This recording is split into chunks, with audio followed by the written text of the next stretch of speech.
خلونا نتكلم عن كتاب عمره حوالي 300 سنة، لكن تأثيره لا يزال حاضر وبقوة، لدرجة إنه بيشكل عقائد وسياسات دول كاملة حتى يومنا هذا. القصة دي لازم نعرفها. الكتاب ده هو كتاب التوحيد، وفكروا فيه، هو مش مجرد نص ديني قديم وخلاص، لا، ده يعتبر الوثيقة التأسيسية لواحدة من أقوى الحركات الدينية، وكمان الأكثر إثارة للجدل في العالم. طيب عشان نفهم الكتاب ده صح لازم نرجع بالزمن لورا شوية. لازم نشوف العالم اللي اتكتب فيه النص ده كان عامل ازاي. احنا بنتكلم عن عالم محمد بن عبد الوهاب. ده كان فقيه، ومن وجهة نظره لما بص حواليه حس ان رسالة الإسلام الأساسية البسيطة اتلوثت. شاف ان عبر القرون دخلت عليها أشياء غيرت من جوهرها.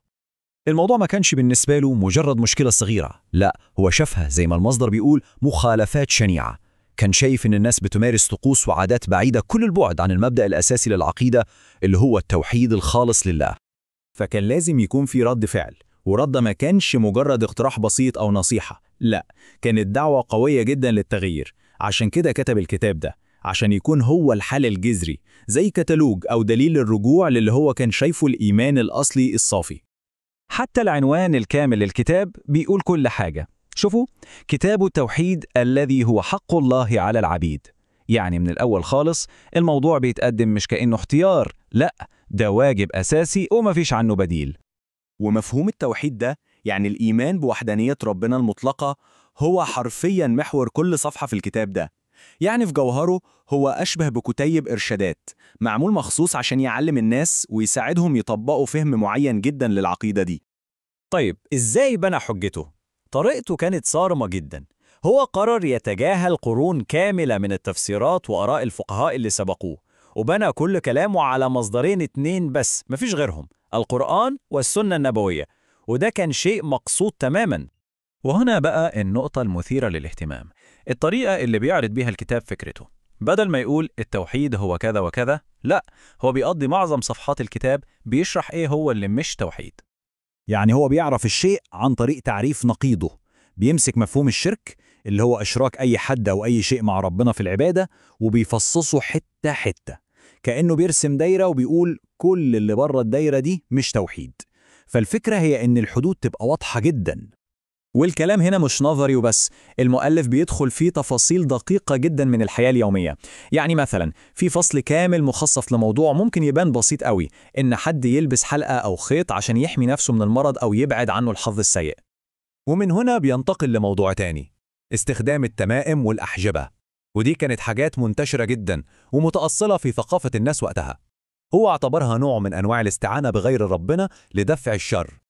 حتى موضوع السحر نفسه الكتاب بيتناوله وبيحطه تحت المجهر. ليه؟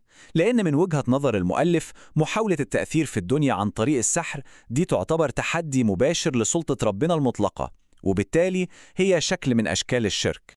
فإحنا شايفين نمط واضح هنا، من العلاجات الشعبية البسيطة لحد المبالغة في تبجيل الأولياء والصالحين عند قبورهم. الكتاب بيعيد تشكيل نظرتنا لمجموعة كبيرة من العادات الاجتماعية والدينية اللي كانت منتشرة، وبيقول إن كل واحدة من دول هي انتهاك لمبدأ التوحيد الخالص.